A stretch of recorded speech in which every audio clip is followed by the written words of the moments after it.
everyone, I am Samira from class 9th D. So today I am here to present my topic French society during the late 18th century.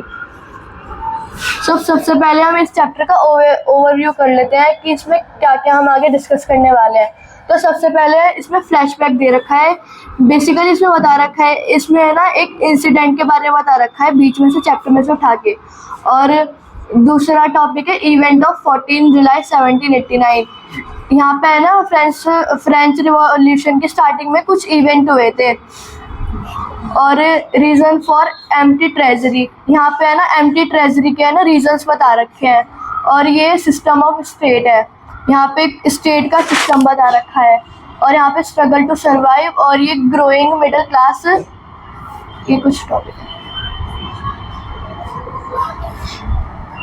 ये flashback में है ना basically they रखा है कि जो राजा के जो सैनिक होते हैं ना, ये अफवाह फैल जाती है कि राजा के जो सैनिक है ना उनको भेजा गया है कि उनको सिटी में भेजा गया है, उनको आदेश दिया गया है कि सिटी में जाके है ना हमला कर दो।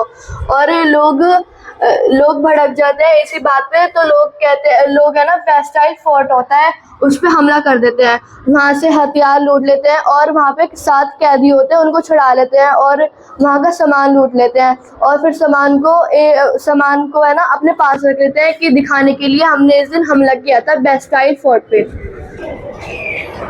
तो हम आगे बढ़ते हैं इवेंट ऑफ 14 जुलाई 1789। तो इसको हमें इस सारे इवेंट को जानने के लिए ना हमें आगे थोड़ा पीछे जाना पड़ेगा।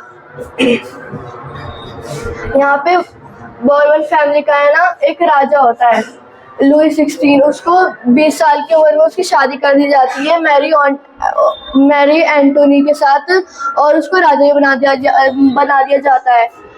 पर उसको है ना एम्प्टी ट्रेजरी मिलती है। अब इस एम्प्टी ट्रेजरी के है ना कुछ कारण, खाली होने के कुछ कारण थे। जो फ्रांस है ना वो ब्रिटेन के साथ बहुत सालों से वॉर लड़ रहा था और अमेरिका भी ब्रिटेन के साथ वॉर लड़ रहा था। तो फिर ब्रिटेन और अमेरिका भी वॉर लड़ रहे थे, तो फिर फ्रांस अब अमेरिका का दोस्त बन चुका था। अब यहाँ पे फ्रांस जो है ना अमेरिका की हेल्प कर रहा था, तो उसमें भी पैसा लग रहा था। और जो वर्सेलियस पैलेस है ना, वो वर्सेलियस पैलेस जो वो बहुत बड़ा था, उसको मेंटेन करने में बहुत पैसा लगता था।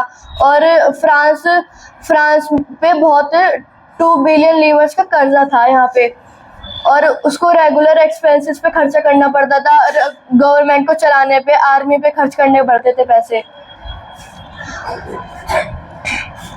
यहाँ पे है ना स्टेट की कुछ सिस्टम है, जो लोगों को टैक्स देने पड़ते थे ना वो इस सिस्टम के हिसाब से देने पड़ते थे। यहाँ पे फर्स्ट स्टेट और सेकंड स्टेट और थर्ड स्टेट है। फर्स्ट स्टेट में क्लर्जी लोग आते थे जो चर्च में काम करते थे, चर्च की देखरेख करते थे। और जो सेकंड स्टेट में वो नोबिलिटी आते थे, जो जैसे कि राजा हो गए और सैनिक हो गए, उसके मंत्री हो गए, ये सब लोग सेकंड स्टेट में आते थे। थर्ड स्टेट में पीजेंट्स आते थे, बिग बिजनेसमैन आते थे और फार्मर्स आते थे, आर्टिशियंस, ये सब लोग आते थे। अब यहाँ पे ना एक सिचुएशन बन गई थी सब्सिस्टेंस क्राइसिस।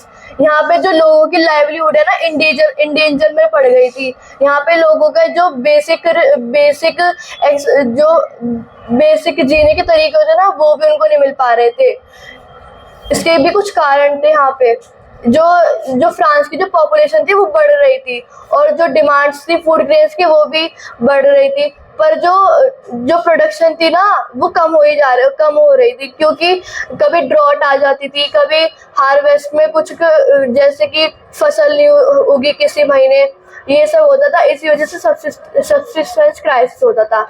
अब यहाँ पे लोगों पे है ना टैक्स लगना शुरू हो गया था, ये सब्सिस्टेंस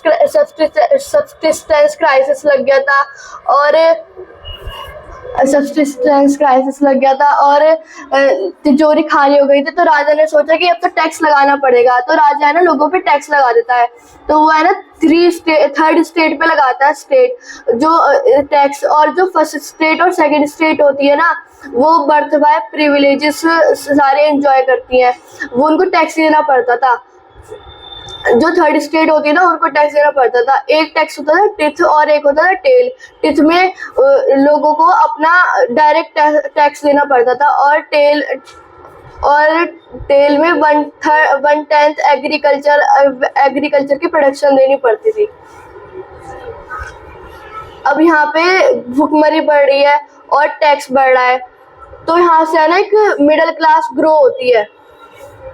अब यहाँ पे ना इस सिचुएशन में इंडस्ट्रियलाइजेशन होता है, इंडस्ट्री से पैसा आता है और मिडिल क्लास है ना बाहर पढ़ने जाते हैं, वहां से उनको नॉलेज मिलती है।